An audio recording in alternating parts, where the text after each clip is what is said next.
TRS అంటే వాళ్ళు అప్పుడు ఏం పనులు చేయలేదు కాబట్టి వాళ్ళ మీద పెడతాడు. ఇప్పుడు నువ్వు దేని మీద పెడతావు? నేను వాళ్ళ పైన పెడతాం, మీరు చేసిన పనుల పైన మేము పెడతాం. ఇప్పుడు దాని కాంగ్రెస్ నువ్వు విమర్శించడం ఎక్కడ నువ్వు నీ కాంగ్రెస్ పైన ఏదో చూపించిన నా చూపి నీ ఏదో పెట్టినా చెప్పు తమ్మి ఇటుని నేను చెప్తానా అన్నా. నీ పార్టీ ఏమైనా చెప్తే అది పెట్టుకో, కానీ కాంగ్రెస్ ఇది చేసిందా అది చేసినా కాంగ్రెస్ మీద పెడితే మాత్రం కొద్దిగా సీరియస్ యాక్షన్ ఉంటది. మళ్ళీ నువ్వు తర్వాత బాధపడద్దు. సరేనా, వాళ్ళు కూడా పెట్టొద్దని చెప్పు.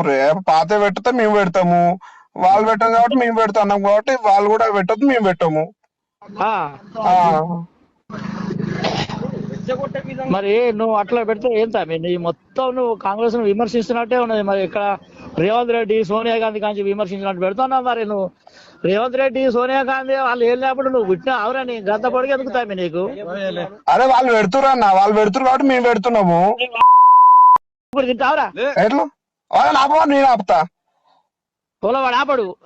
ఎందుకు ఆపరు అన్న? ఒకళ్ళు ఆపడు. సరే ఆపకపోతే మేము కూడా అట్లనే పెడతాం అన్న. పార్టీ తరపున పర్సనల్ పెడతలేం కదా. ఒకటి ఇప్పుడు మరి నీగా అయితే మాత్రం మళ్ళా ఎవరిని అడగొద్దు నువ్వు. ఏంటిదే ఏమైతుంది అన్న? ఏమన్నా అయితే సరే చూద్దాం తీ అన్న, అంతే. ఓకే అయితే ఓకే సరే.